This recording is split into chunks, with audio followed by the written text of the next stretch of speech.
पाई graph या pie chart की मदद से हम कैसे एक डाटा की रिप्रेजेंटेशन कर सकते हैं या उसको हम उसकी इंटरप्रिटेशन कर सकते हैं, अब हम इस बात को समझते हैं।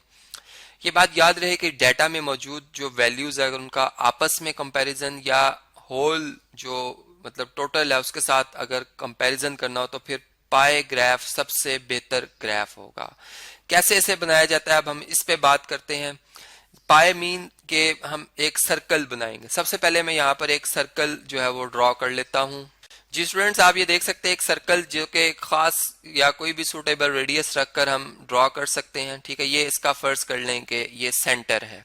अब पाई ग्राफ बनाने के लिए हमें सबसे पहले जो है जो वैल्यूज गिवन है, ठीक है, हमें ये देखना होता है कि वो वैल्यूज कितना सेक्टर जो है यहाँ पर कवर कर रही हैं इस सर्कल का। सेक्टर मतलब कि आप ये समझ लें कि अगर ये दो रेडियल सेगमेंट में ज्वाइन कर लेता हूँ, ठीक है, ये दो रेडियल सेगमेंट्स ने और ये जो आर्क ए बी ने इस सर्कल का एरिया ऑक्यूपाई किया हुआ है, ये एक सेक्टर कहलाएगा। ठीक है, तो इस तरह हर वैल्यू जो है इंडिविजुअल वैल्यू जो है वो एक सर्कल का एक सेक्टर जो है कवर करेगी, जबकि पूरा सर्कुलर रीजन जो है वो टोटल को रिप्रेजेंट करेगा। ठीक है, तो अब चूंकि टोटल के साथ इसका कंपैरिजन हो रहा है तो हम इसमें रेशियो ले लेते हैं। हम ऐसा करते हैं, हम देखते हैं कि जैसा हमें बताया गया कि स्टूडेंट्स जो हैं जो कि डिफरेंट मेथड्स यूज कर रहे हैं ट्रांसपोर्ट के स्कूल आने के लिए। ठीक है, अब कुछ बच्चे हैं जो पैदल आते हैं, कुछ बस पे आते हैं, कोई बाईसाइकिल पे आते हैं, कोई कार पे आते हैं। ठीक है, तो अब हमने उनका ये कंपैरिजन करना है कि टोटल के साथ कितने बच्चे जो हैं वो वॉकिंग करते हुए आ रहे हैं या बस पे आ रहे हैं। ठीक है, जैसे फर्ज करें अगर मैं 125 जो कि वॉकिंग स्टूडेंट्स हैं वॉक करके जो आते हैं इनको अगर डिवाइड कर लूं या इनका कंपैरिजन कर लूं 500 के साथ, तो ये फोर्थ पार्ट है। चूंकि देखिए 125 को अगर ऐड किया जाए 125 में तो ये 250 और 250 और 250 500 होता है। ठीक है, यानी 1/4 ये हमारे पास फ्रैक्शन आती है। या इसको अगर चूंकि ये जो एक सर्कल है इसके सेंटर के साथ अगर एक कंप्लीट रोटेशन की जाए या एक अगर एंगल देखा जाए सेंटर के साथ तो ये 360 डिग्री का बनता है। ठीक है, जिसे कंप्लीट मतलब रोटेशन भी कहा जाता है, रेवोल्यूशन भी कहा जाता है।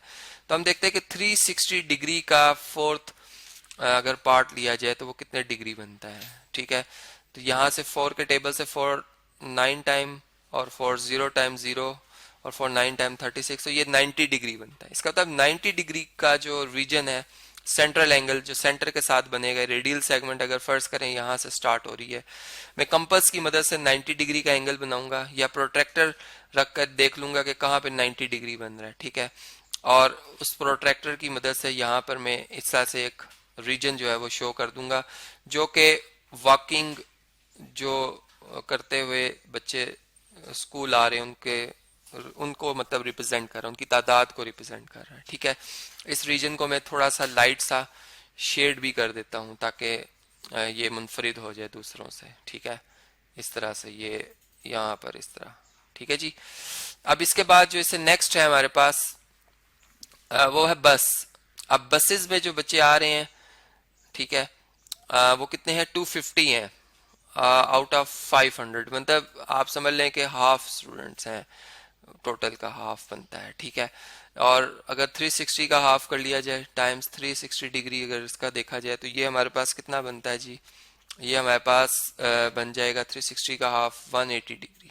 तो अब 180 डिग्री जो है फर्ज कर लें अगर इसी से आगे मैं कंटिन्यू करता हूं तो ये 180 डिग्री तो बिल्कुल एक स्ट्रेट लाइन होती है। ठीक है, एक स्ट्रेट एंगल जो होता है वो 180 डिग्री का होता है। तो ये रीजन जो कि मैं अभी ग्रीन कलर में शो कर रहा हूँ, ये तमाम का तमाम रीजन जो है, ये वाला रीजन ये रिप्रेजेंट करेगा किसे, उन स्टूडेंट्स को जो कि स्कूल बस के जरिए आ रहे हैं। ठीक है जी, ये यहाँ पे मैंने इन्हें चले इसको मैं इस तरह से शेड कर देता हूँ। ठीक है, यहाँ पर और लिख भी देते हैं कि ये बाय बस पहुंच रहे हैं यहाँ पर। ठीक है जी, अब इसके बाद जैसे नेक्स्ट है वो है बाइसिकल वाले। बाइसिकल वाले जो है अगर हम बाइसाइकिल वाले देखें 50 आउट ऑफ 500। ठीक है, और इसका अगर 360 से कंपैरिजन किया जाए 360 डिग्री से तो 5 देखें 00 से कैंसिल 5 1 टाइम 5 5 10 टाइम 50 और 00 से कैंसिल तो ये 36 डिग्री बनता है। इसका मतलब 36 डिग्री यहाँ से हम बना लेंगे मजीद जो एंगल बनता है, ठीक है, वो जो एंगल होगा, फर्ज कर लें, assume कर लेते हैं कि ये इतना एंगल जो है ये 36, जो कि हम प्रोट्रैक्टर से या बड़े आसानी के साथ 36 डिग्री देख सकते हैं। तो ये रीजन जो होगा, ये वाला, ये उन स्टूडेंट्स को रिप्रेजेंट कर रहा है जो कि स्कूल जो है वो बाइसिकल के जरिए आ रहे हैं, ठीक है। यहाँ पर मैं इनको लिख भी देता हूँ कि ये बाइसाइकिल है, ठीक है। कलर हम ऐसा यूज करते हैं जो नजर आए, या चलें इसको मैं बाहर लिख देता हूँ, यहाँ पर अभी लिखना जो है वो इतना नहीं हो रहा मेरे लिए, ठीक है, बाइसाइकिल। और इसके बाद जो अब ये ब्लैक रीजन रह गया है, ये उन्हीं स्टूडेंट का रह गया है जो कि कार के जरिए जो है वो स्कूल जाते हैं। और अगर इनका एंगल हम यहाँ से प्रोट्रैक्टर से देख लें, वो भी हम डायरेक्ट निकाल सकते हैं। और अगर हम मतलब फार्मूला के जरिए देखें तो ये भी हम फाइंड आउट कर सकते हैं, ठीक है, कि हम 75 को डिवाइड कर लें 500 से और मल्टीप्लाई कर दें 360 से। तो इससे चले हम कैलकुलेटर से देखते हैं कि क्या आंसर आता है। जी स्टूडेंट्स, आप देख सकते हैं ये 54 डिग्री आ रहा है, 54 डिग्री। और अगर आप 54 डिग्री और 36 डिग्री को सम करें तो ये हमारे पास जो है वो 90 डिग्री ही बनता है।